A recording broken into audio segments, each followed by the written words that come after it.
Өнөөдөр манай сурвалжлах хойг эргэн ган төмрийн дээрээд байна. Чухам ямар асуудлаар ирсэн бэ гэхээр түүний төрсөн ахуулах ган зэргийн гэр бүлийнхэн 7 хоногт 3 удаа ирж ган төмрийн дусанд ордог бахнэ. Ах дүүнэрийн хувьд байгаль асуудал мэт боловч ган зэргийн гэрийнхэн гэгдэх түүний 5 хүүхэд ирж усанд орохдоо байнга асуудал тарьж хүндрэл учруулдаг гэдгийг эргэн ган төмөр ярилцлагандаа дурдсан юм а. Чи яах гэж юм хүмүүс дуудаж байгаа чи? Одоо аргаараа л ингэж. Суугаад гიშиж төршөд одоо чи одоо чи юу баг намайг дагаад явдаг гэсэн юм уу? Гөлөмгүй чи юу? Тэгээ багын модоо биш. Одоо үеийн ярих гэдэг шүү дээ. Намайг баг чи адун төршлөө өгсөн байгаа шүү. Би дээр нэг ахтай юм. Тэгээ нэм ах маань 5 хүүхэдтэй.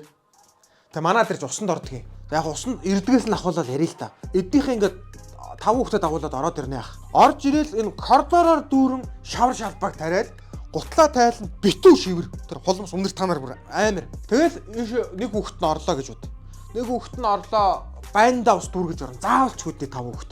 Ус зүгээр байндаа усаа дүүрээд гарчихгүй тэр байнны чиш гашилцсан цай шиг бүр өнгөр тогтоод бүр хүү амар юм болго. Тэгээд заавал араас нь шүршүрт орно. Хичнээн цаг шүршүрт ордог юм бөөмд. Бүр 2-3 цаг алга болно. Дуу айлн, инээлтэн, хөхрөлтний дотор оноор. Тэр манай эхнэрийн аль үнэтэй өнгөтэй өөдтэй тэр имчилгээний одоо надаас хүүгээсээ хүртэл хармалдаг тэр шампуны суурин дээр нь дуусгач. Тэгээ гараад ирлээ альчуураар манай эхнэрийн тэр аль цагаан сайхан альчуураа манай хүүхдээ альчуураа салтаасаа мослох бүгдийг арчин.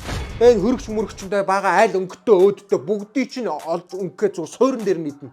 Кетчуп, цуу, майонез хүн идэхгүй бүгдийг идэнэ. Яаж өсөхөр юм бэ? Тэгээ би нэг ахаа та одоо хүүхдээ нэг идүү гэлээч юм идүү хүүхдээ ч одоо болохоо байлаа гэнүүд хуц алан шүү миний хүүхдэд юм болов. Их нь хаяа явц та нар дормжлуулахгүй гээл би ахтайгаа зодтолдох хэрэг. Хүүхдүүдээ цэвэр цэмцгэр байлгах чи хүнээс дутаахгүй өсгөчий гэсэн аав хүний сэтгэл шүү дээ. Гүр альчуур гэ яриад байгаа. Тийм л юм нандинаад байдаг альчуур юм бол аваад нуугаад хадгалаад тэр гуцсан доор моороо хийлдэ. Гэхдээ байгаа альчуурыг аваад хүүхдүүд чинь тэр альчуур ялгаж мэдэх юм биш. Аваад байгаа альчуурыг аваад хэрэглэн шүү дээ. Тэр үнтэй шампунь хүүхд яагаад тийм хэрэглэж болохгүй гэж. Намайг одоо хүүхдүүдэд өөгшүүллээ гинэ. Харин ч хүүхдүүд би бол одоо хинээс дутаахгүй, хинээс доор оруулахгүй гэж боддог хүн. Өөр шигэ болгочихгүй гэж хичээдэг хүн. Би бол хүүхдүүдэд загнах үедээ загнана. Миний хүүхдүүд хүний доор орвоо. Хүнээс дутуу явбаа. Хулхим өмсвөө. Хулх гутал өмсвөө гэж би хүүхдүүдэд загтаг. Би аль чадгаараа би хүүхдүүдэд энэ брендийн овцлуудыг авч өгдөг. Тиймдээ ч манай хүүхдүүд ингэж сэргэлэн зан гаргаж хүмүүсийн ингэж хөргөч мөргөчийг нуудалж байгаа. Энийг би бол сэргэлэн занал гэж хэл. Хэрвээ манай 5 хүүхд рүү хэн нэгэн одоо манай төрсөн дүү байна уу хамаахгүй. Миний хүүхдүүд рүү нэг л муухай үг хэлэх юм бол би тохоор шиг уралдаж чадна би хүүхдүүдийн төлөө. Би бол одоо энэ ган төмөр шиг юм хоёрын хооронд юм 2 өрөө байр энэ авахгүй. Хүүхдүүдэд би загтгийн. Том хөдөл, том сэтг, зоригтой бай. Магадгүй нэг онлайн шопныг л тэрбумтан болохыг үгүйсэхгүй байхгүй. Магадгүй казинод нэг ондон таарал, цохион таарал тэрбумтан болохыг хинч үгүйсэхгүй байхгүй. Гол нь ийм хүмүүс байгаад энэ гадаадын улсууд би үдсэн тийм гарцнаас. Тэрнээс биш одоо энэ ган төмөр шиг одоо тийм савн шампунь, альчуурны хэрүүл хийгээд байгаа хүний ажил бол би арай өөр хүн л дээ. Манай багын төрсөдөр болдог байхгүй юу? Лаага үлээх болоод. Бодж ирсэн нэг бол. Тэгээ лаага үлээсэн. Тэгэхээр эхнэр бид хоёр сонирхоод асахгүй. Тэгсэн чинь миний хөдөгж байгаа байхгүй юу? Ган зориг ахыхан дахиж манад битгий ирээсэй гэж би аваа бурхнаас гуйсаа гэж байгаа байхгүй. Гэж юу гэсэн үг вэ? Миний хүүгийн мөрөөдөл хүсэл нь тэднийхээ битгий ирээсэй болцсон байгаа байхгүй. Арахгүй шүү дээ. Хүүхдийн тэр маккунтэй альчуурныхан яг энэ машиныхан нэг нүдийн шар болгоод нөгөө нүдэнд нь нус нагаа хийцэн бахар чинь. Ном ногоо. Тэгээ сүүлдээ би хэлсэн хахад. За одоо хахаад ингээд би одоо эхнэр хүүхдээ бодё одоо болиё. Усанд өөр газар одоо аргаа бодох удаа хэлсэн. Тэгээд тэгсэн чинь цогтуу өрөөл ална хэд нь хаалга онголго би чамайг ална утаална. Хаал балбаж болгочаа заашгүй явчлаа гэж бодвол гадаа гараад орлоо. Ган төмрөө. Муу лалар минь зулаагаа гисгэж төрчөөд инэнгүүр дүүрээ орлоо. Бүр арай л хитрхээ. Манай нэвтрүүлгийн баг энэхүү асуудлыг шийдэхийн тулд тэдний нэг удаагийн алчуурыг бэлэг болгон үлдээсэн юм.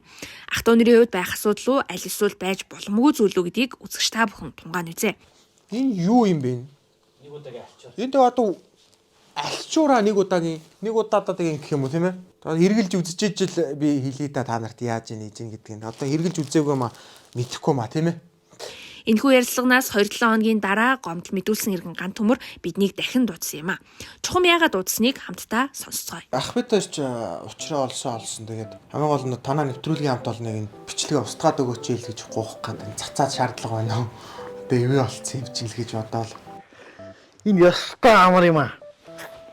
Энэ яг цэвэр даав энэ өстой янзын ялчир юм аа. Тэр ёстой яг асуудлыг шийдэж чадлаа тийм ээ. Ингээл цаахан байны өрөөндө тавьчихж байгаа юм тий.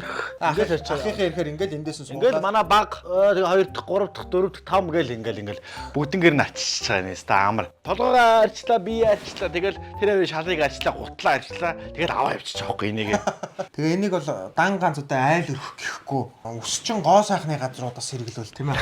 Гоо сайхны салаан чи баахан альчир угаагаа тавьчин тэр чийг нь тэрэнгүүр тархаал гадаа мадаа хатаагаал хийсч унаал их. Энэ бол ингээд энийг оруулж ирээд өсчингүүтэ зармаар юм биш үү тий. Харин тийм ээ чи ёстой юм сэтгэж шүү. Энэ бол зарж байгаа хүн өсчин гоо сайхан тал зориулж авчирсан юм байлээ тэгээд. Ингээд сайхан боодлоор нь аваад тавьчих юм бол ичтэй хүргэлтээр таны өсчин гоо сайхан үйлчлэгийн газар очиж чинь нэг нь 250 төгрөгийн үнэтэй заавал альчуур угаагаад өнөр оруулаад хатаагаад барайл ингээл үйлдэл авахгүй нэг удаагийн юм боловсон болчихжээ. 250 төгрөгөөр ах нь одоо нэг ширхэг тамхич авч чадахгүй шүү дээ. Тийм шүү дээ. Ёстой унах тий. Ийм том. За тийм байх тэгээд одоо танаа нэвтрүүлгийн хамт олон бас уучлалт хүсье одоо эмчилгээ устгачаараа битээ цацаараа л гэж хүсэж байна да тийм ээ хаа. За тэгээд бид өөрөө ивтэйгаа. За. Хайртай Амин харин амьд домог миний гэр бүлийн аз жаргал ариун харин түүх нэлээ